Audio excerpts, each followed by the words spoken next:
पाकिस्तान की कमान किसके हाथ होगी ये लगभग साफ हो चुका है। कल पाकिस्तान में संसदीय सीटों के लिए चुनाव हुए और आज जिस तरीके से लगातार नतीजे सामने आ रहे हैं वो इमरान खान की हाथ में बागडोर पाकिस्तान की कहीं ना कहीं देती हुई दिखाई दे रही हैं। और इसी पर चर्चा करने के लिए इस वक्त मेरे साथ इंडिया न्यूज़ के मेरे कई सहयोगी हैं जो यहाँ पर मौजूद हैं, जो पक्ष रखेंगे अपना और फिर ये हम जानेंगे कि आखिर क्या असर हो सकता है। यतेंद्र हमारे साथ हैं। सबसे पहले यतेंद्र से बात करते हैं। यतेंद्र, आप बताइए, इमरान खान को अगर सत्ता मिल जाती है, क्योंकि नतीजे बहुत हद तक तो साफ हो गए हैं और देखना होगा कि आगे क्या होता है, किस तरह का असर भारत पर पड़ता हुआ दिखाई दे रहा है इन नतीजों के बाद? देखिए, पाकिस्तान में सरकार के चेहरे के तौर पर इमरान खान भले ही आ जाए, लेकिन जो वहाँ की राजनीति है, जो वहाँ की रणनीति है, वो ज़्यादातर तय करती है सेना। और इमरान के ऊपर वैसे भी सेना का हाथ है, जिस तरह की रिपोर्ट्स आई हैं। और इसको इस तरीके से भी समझा जा सकता है कि इमरान को ही बनाना था, इसलिए उनको 5-5 सीटों से चुनाव लड़ा गया। अब भारत में देखें, कहीं भी देखेंगे तो एक नेता 1 सीट या 2 सीट से ज़्यादा लड़ता है, लेकिन उसको ही बनाना है और 5-5 सीटों से उतारना उस रणनीति को अमली जामा पहनाने जैसा है। क्योंकि कहीं अगर एक जगह गड़बड़ होती है, 2 जगह गड़बड़ होती है, तो कहीं ना कहीं से तो इमरान जीते हैं और उसके लिए पूरी मशक्क़त सेना ने की। आरोप ये भी लगाए जा रहे हैं भुट्टो की पार्टी की तरफ से, नवाज़ की पार्टी की तरफ से, कि उनके पोलिंग जो एजेंट थे, जब काउंटिंग की प्रक्रिया चल रही थी, उनको बाहर निकाल दिया गया। तो पलड़ा किस तरफ जाएगा, कौन पीएम बनेगा, ये पहले से तय हो चुका था, स्क्रिप्ट लिखी जा चुकी थी। तो स्क्रिप्ट लिखी जा चुकी है, जैसे यतेंद्र कह रहे हैं, यानी कि फिल्म जो बनने वाली है आगे वो भी साफ हो चुकी है कि फ्लॉप ही रहनी है। भारत और पाकिस्तान के रिश्ते सुधरते हुए तो फिलहाल दिखाई नहीं दे रहे। हाँ शिरीन, ये तो क्लियर है कि सुधरना और नहीं सुधरना, क्योंकि स्ट्रेटजी उनकी जिस तरीके से रहती है उस तरीके से तो रिश्ते सुधरते नहीं दिखाई दे रहे। लेकिन इमरान खान ने तो पूरा चुनाव ही मोदी के नाम पर लड़ा है। वहाँ सारी उसकी रैलीज़ में जिक्र किया उसने, सारी रैलीज़ में मोदी और नवाज़ के रिश्तों का जिक्र किया, सारी रैलीज़ में उसने कईयों बार सर्जिकल स्ट्राइक पर ये तक कह दिया कि नवाज़ को क्या जवाब देना चाहिए मोदी सरकार को, ये हम बताते हैं। तो उस तरीके से अगर आंका जाए तो ये एकदम बिल्कुल दिखाई दे रहा है कि इमरान जो है बिल्कुल एंटी इंडिया स्टैंड उनका रहा है और उसी के नाम पे वहाँ जीत है। अब दूसरी चीज़ ये रहती है कि जब आप सत्ता में आ जाते हैं, आप एक कॉन्स्टिट्यूशनल पोस्ट पे बैठ जाते हैं और आपकी बहुत सारी इंटरनेशनल प्रेशर्स होते हैं, बहुत सारी चीज़ें, उसमें अब आपकी स्ट्रेटजी में कितना अंतर आता है, ये बस यही एक देखने वाली बात है कि उससे ये कितना चेंज करते हैं इमरान उनको। हालांकि ये पक्की बात है कि वहाँ पर पूरा सेना ने इनका साथ दिया है, तो सेना का इन्फ्लुएंस तो उनके ऊपर रहेगा ही। और पाकिस्तान में जो भी सरकार बनती है वो सेना के इन्फ्लुएंस से ही बनती है, सेना की से रहती है और उसी अकॉर्डिंग चलती है। और अभी जो कम सीटें पड़ रही हैं वहाँ ये भी कहा जाता है कि जितने इंडिपेंडेंट्स आए they will support Imran Khan. तो वो जो इंडिपेंडेंट्स वहाँ खड़े होते हैं वो भी ये कहा जाता है कि वो बिना ISI और इन सब के समर्थन के बिना वहाँ खड़े नहीं हो सकते। तो इन सब सारी चीज़ों को अगर देखें तो बहुत ज़्यादा ऐसा नज़र नहीं आ रहा है कि कुछ ऐसा इंडिया के लिए कुछ पॉजिटिव होगा या क्या होगा। अब आगे जब सरकार बनती है तो क्या क्या पॉलिसीज ऑप्ट करते हैं वो देखना होगा। कृष्णा जी, चेंज तो आएगा, लेकिन ये चेंज भारत के लिए कैसा होगा, आपको क्या लगता है? हाँ देखिए, एक बहुत बड़ा ये डिप्लोमेसी है। समय और हालात के हिसाब से हमेशा सब कुछ बदलता है और उसी के हिसाब से उसी परिप्रेक्ष्य पे लोग काम करते हैं, चाहे इमरान खान हो, नवाज़ शरीफ हो, परवेज़ मुशर्रफ हो या कोई और भी हो। अभी कुछ ही दिन आपने कहा कि क्या बदलेंगे, सवाल ये है कि सरकार बनने के बाद कितना उनके ऊपर प्रेशर रहता है। आर्मी का प्रेशर अलग, सुप्रीम कोर्ट का अलग, प्लस खुद का सरकार का अलग। जिस मुद्दे से वहाँ वो चुनाव जीत कर के आए हैं, यूथ का वोट प्लस इंडिपेंडेंट का वोट, प्लस ये हमेशा विरोध करते रहते हैं नवाज़ शरीफ को कि ये मोदी के बहुत करीबी हैं। कैसे नवाज़ शरीफ मोदी के करीबी हैं? जब हमारे प्रधानमंत्री मोदी जी गए उनको बधाई देने के लिए जन्मदिन का, तो क्या हुआ, वहाँ बधाई दे करके आते हैं, पठानकोट पर अटैक हो जाता है। ये कैसी दोस्ती? वाजपेयी बस लेकर के गए, यहाँ क्या हो गया, कारगिल युद्ध हो गया। पाकिस्तान, यही नवाज़ शरीफ।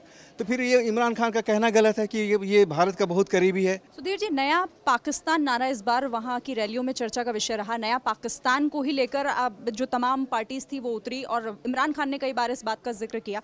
लेकिन आपको क्या लगता है कि अगर पड़ोसी देशों के साथ रिश्ते आपके पुराने ढर्रे पर चलते रहेंगे तो आप फिर किस तरह का नया पाकिस्तान बनाएंगे? देखिए, सबसे पहले तो जो बात यहाँ पर कही गई है मेरे कुछ सहयोगियों के द्वारा कि वो पहले से स्क्रिप्टेड था और तय था इमरान खान आएंगे, मैं उससे सहमत इसलिए नहीं हूँ क्योंकि हमको एक दूसरे लोकतंत्र की भी कहीं ना कहीं मर्यादा और इज्जत रखनी चाहिए।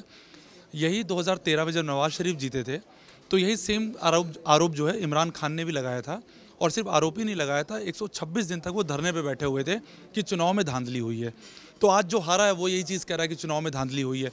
ये बात बिल्कुल सही है कि आर्मी का सपोर्ट इस बार इमरान खान को था और अगर आप बैकग्राउंड देखेंगे तो इमरान खान ने हमेशा ही वहाँ पर जो है जो फ्रिंज एलिमेंट्स हैं उनका समर्थन किया है, फिर चाहे वो हक्कानी नेटवर्क हो और चाहे वो तालिबान हो। इनफैक्ट वहाँ पर तो इमरान खान को तालिबान खान भी कहा जाता है और उनको एक सरपरस्त वहाँ पर आतंकियों का कहा जाता है। इमरान खान के आप अगर पुराने इंटरव्यूज़ देखेंगे जो भारत के लिए चिंता का विषय है, इसलिए मैं उनका जिक्र कर रहा हूँ। इमरान खान ने अपने पुराने इंटरव्यूज़ में हमेशा ये बात बोली है कि अफ़गानिस्तान में लड़ाई का कोई फ़ायदा नहीं है। जो उनके फाटा वाले एरियाज़, जो उससे जुड़े हुए एरियाज़ हैं अफ़गानिस्तान से, जहाँ पर अच्छा इन्होंने की, प्रदर्शन भी इनका अच्छा रहा है इमरान खान का। नहीं, बलूचिस्तान नहीं, वो जो नॉर्थ प्रोविंस वाला जो इलाका है, फाटा वाला जो इलाका है, वजीरिस्तान वाला जो इलाका है, वहाँ की बात कर रहा हूँ। हाँ, खैबर पख्तूनख्वा जो इलाका है, वहाँ इन्होंने अच्छा प्रदर्शन भी किया है। उस इलाके को लेकर इनका साफ साफ कहना है कि भैया वहाँ पर लड़ाई झगड़े से कोई फ़ायदा नहीं है। इनफैक्ट अगर एक बार ये मुझे याद है, हक्कानी नेटवर्क का एक कमांडर कोई मारा गया था, कोई रहमान करके उसका नाम था, ज़कीरुर रहमान या वलीउर रहमान शायद नाम था। उसके मारे जाने के बाद इमरान खान ने उसे शांति दूत तक कह दिया था। तो इमरान खान का जो बैकग्राउंड इन आतंकियों को लेकर रहा है वो भारत के लिए चिंता का विषय है। लेकिन जैसा कि संजीव जी ने कहा, मैं उसको थोड़ा सा बात को आगे बढ़ाऊंगा। जिस समय ट्रंप आ रहा था उस समय भी यही बात हो रही थी कि आदमी पागल है, ये आदमी आएगा ऐसा कर देगा वैसा कर देगा, इस तरह की बातें हो रही थी। लेकिन आप देखिए ट्रंप ने आने के बाद क्या किया, जो आज तक अमेरिका का कोई राष्ट्रपति नहीं कर पाया। वो जाके वहाँ पर जो है किम जोंग से मिल लिया, और उसके अलावा आप देखिए वो जाके पुतिन से मिला है, और शायद अब चीन से और वो आगे अपनी बात बढ़ा रहे हैं। तो ऐसा नहीं है कि आदमी का बैकग्राउंड जो हो, लेकिन जब वो सीट पे आके बैठता है तो उसकी सोचने की शक्ति और समझने की शक्ति बदल जाती है, उसके काम करने का तरीका बदल जाता है। वहाँ पर सेना का असर ज़रूर है इमरान खान पे, ये भारत के लिए चिंता का विषय है। लेकिन इमरान खान एक चैंपियन है। 1996 में एक आदमी जीत के आया अपनी पार्टी से, वो इमरान खान था, और 22 साल के अंदर उस आदमी ने जो है वहाँ की पूरी सियासत बदल के रख दी। इसलिए उससे हमें सिर्फ निगेटिव नहीं सोचना चाहिए, हमें पॉजिटिव ही सोचना चाहिए। अगर वो कश्मीर के विरुद्ध बोल रहा है, अगर वो मोदी के विरुद्ध बोल रहा है, तो वो उसकी मजबूरी है। नवाज शरीफ भी बोले हैं, वहाँ पीपीपी के भी जो लोग रहे हैं वो भी बोले हैं, सब बोलते हैं चुनाव से पहले, लेकिन जीतने के बाद वो क्या करते हैं, इस पे हम लोग को ध्यान रखना पड़ेगा। मैं ये कह रहा हूँ कि इमरान खान चैंपियन है, बिल्कुल सही बात है। ट्रंप में और इमरान खान में बड़ा बेसिक अंतर है। अमेरिका में सत्ता का एक केंद्र है। ट्रंप अगर कुछ कर लेंगे तो उसको कोई चैलेंज करने वाला नहीं है। लेकिन इमरान खान, क्या पाकिस्तान में इमरान खान की वही हैसियत होगी जो हिंदुस्तान में मोदी की है, जो अमेरिका में ट्रंप की है, या रसिया में पुतिन की है? मुझे लगता है कि इमरान खान, जो अभी तक जो चीज़ें हम लोगों ने देखी हैं पाकिस्तान चुनाव को लेके, हम लोगों ने लगातार शोज़ किए और रिसर्च किया, या बाकी सारी चीज़ें पाकिस्तान के टेलीविज़न चैनल्स पे जो डिस्कशन हो रहे थे, उन सारी चीज़ों को सुना, तो इमरान खान का सत्ता में आने का पूरा मतलब है कि मतलब एकदम से जो सेना चाह रही थी, आर्मी ऐसा चाह रही थी। अब लेकिन आप ये बात एकदम से नहीं कह सकते कि आर्मी चाह रही थी इसलिए इमरान खान आ गए। आर्मी के सिर्फ चाहने से इमरान खान नहीं आए, कहीं ना कहीं उनका जनाधार है, खास के युवाओं के बीच। उन्होंने ऐसे ऐसे वादे किए हैं, उन्होंने कहा है कि वो हर साल 1 करोड़ शायद लोगों को रोज़गार देंगे। मतलब उस हिसाब से पाकिस्तान में हर घंटे 200 लोगों को रोज़गार देना होगा। पाकिस्तान में पेट्रोलियम संकट बहुत बड़ा है, इकोनॉमिक संकट बहुत बड़ा है, हर फ्रंट पे उन्हें जूझना होगा। लेकिन उन फ्रंट पे जूझने के लिए क्या इमरान खान के हाथ में उतनी पावर होगी जितनी पावर अमेरिका में ट्रंप, जो अमूमन नहीं है। इसलिए ट्रंप ने ऐसा कर दिया, इसलिए इमरान ऐसा कर देंगे। करना चाहिए। हम सब लोग चाहते हैं कि इमरान को अगर इतना बड़ा बहुमत मिला है और इतनी सारी चीज़ें मिली है, खास के पड़ोसी देशों से, हिंदुस्तान से या बाकी जगह पे दक्षिण एशिया में, उनको ज़रूर करना चाहिए। लेकिन बड़ी चीज़ वो है कि उनको कितना करने दिया जाएगा। इसलिए अभी इमरान खान के बन जाने की बात नहीं है, अभी उनको कितना, मतलब वो घोड़े को कितनी लगाम, मतलब वो कसते हैं, छूट देते हैं, ये देखने वाली बात है। तो क्या यतेंद्र, एक छोटा सा सवाल है और जल्दी से उसका जवाब दे दीजिएगा। क्या वाकई जैसे सुधीर कह रहे थे कि दबाव की वजह से इस तरह की पॉलिटिक्स उन्होंने की, और अब सत्ता अगर उनके हाथ में आती है तो चीज़ें बदल जाएंगी? देखिए, बिल्कुल कुर्सी ऐसी चीज़ है, जैसे बोलते हैं, वो अच्छों को बदल देती है। और कुर्सी पर बैठने वाला केवल एक व्यक्ति नहीं रह जाता, वो सरकार होती है। और सरकार के सामने कई तरह के टारगेट होते हैं, कई जनता की भी उसे उम्मीदों को पूरा करना है जिन्होंने वादे किए हैं। चाहे वो मोदी विरोध को नाम को लेकर किए हों या सेना को भरोसे में लेकर किए हों, लेकिन जब उस कुर्सी पर बैठेंगे तो एक सरकार के नाते केवल जनता के साथ साथ अपने देश के साथ साथ विदेशों के साथ भी संबंध जो दूसरे देश होते हैं अंतर्राष्ट्रीय स्तर पर उसको भी सुधारने, और उनका भी प्रेशर होता है कि एक देश को किस तरह से ले जाना है, किस दिशा में जाना है, जनता की उम्मीदों पर और लड़ाई दूसरे देशों पर बिल्कुल डायरेक्टली ना हो। तो इन सारी चीज़ों को भी देखना है, तो प्रेशर उनके पास बहुत रहेगा।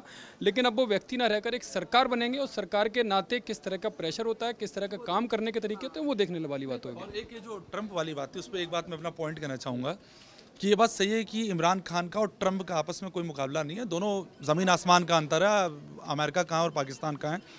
लेकिन अमेरिका और का जो मामला था उसमें ये था कि उसको अपनी ईगो से लड़ना था कि आप जाके क्या नॉर्थ कोरिया से बातचीत भी करना चाहते हैं, वो आपके सामने क्या है, कुछ भी नहीं है।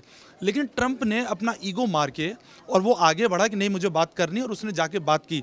तो मेरा सिर्फ कहने का मतलब ये था कि हम पहले से स्पेकुलेट कर लेते हैं कि ये नेता नहीं कर पाएगा या नहीं करना जानता है। अगर 22 साल में इमरान खान अपने पाकिस्तान की तकदीर बदल सकते हैं, नहीं करना चाहता। बात ये नहीं, बात ये करने देगा कि नहीं करने देगा, बड़ी चीज है कि उन्हें कितना करने दिया जाएगा। वहाँ ईगो की कोई बात नहीं है। पाकिस्तान के प्रधानमंत्री बने तो जिया ने इमरान खान से भी ज्यादा सपने दिखाए। जिया बहुत कुछ करना भी चाहते थे लेकिन उन्हें करने दिया गया। ऐसा पाकिस्तान में 4-5 लोग सामने स्पेस देती ही नहीं है, वो नहीं करने देते। वहाँ की आर्मी हर चीज अपने आप में कंट्रोल में रखती करने है, कहाँ देते? वो आपको इतनी लिबर्टी देती नहीं कि आप इस तरीके अगर से हिंदुस्तान में मोदी आए तो मोदी अगर कुछ करना चाहते हैं, अगर उनके पास बहुमत है, लोगों का समर्थन है तो वो कर रहे हैं। बहुत सी चीजें उन्होंने, हाँ, लेकिन वो मतलब अगर वो कोई उनका वो है तो कर रहे हैं। या राजीव गांधी आए, राजीव गांधी बहुत बड़ा बहुमत लेके आए तो उन्होंने बहुत सारी चीजें की, बहुत ग्राउंड लेवल पे चेंजेस करने की कोशिश किया भी। लेकिन लेकिन दूसरी तरफ पाकिस्तान में आप देखिए कि चाहे जिया आए या जो भी प्राइम मिनिस्टर जो बहुत बहुमत लेके आए, करने की कोशिश की, बहुत सारे वादे किए, लेकिन जैसे ही वो आए बस आते ही उनके 6 महीने साल भर के अंदर से तमाशा दूसरा हो गया, सीन दूसरा हो गया। सेना तो वही है, उसकी एक और वजह ये है कि वहाँ पर आप भारत का विरोध करके ही अपनी सरकार चला सकते हैं। तो इस चीज़ से क्या इमरान खान अपने आप को बाहर निकाल पाएंगे? नया आदमी है, पॉजिटिव आदमी रहा है, अपनी लाइफ को लेकर पॉजिटिव रहा है, हमें उम्मीद पुरानी सरकारों की तरफ इस देश का विकास नहीं कर पाएंगे। बिल्कुल, तो ये तो तय है कि इमरान खान सरकार बनाने जा रहे हैं, पाकिस्तान की सत्ता वो संभालने के लिए जा रहे हैं। लेकिन क्या वो जिस तरीके से दबाव की राजनीति वहां पर होती रही है हमेशा, वही होगी सरकार में इस बार भी, या फिर कुछ नया पाकिस्तान का नारा इस बार काफी चर्चा में रहा पाकिस्तान में, नया पाकिस्तान और कुछ नयापन पाकिस्तान में देखने को मिलेगा? इसके लिए थोड़ा इंतजार करना होगा। इस बहस में फिलहाल इतना ही।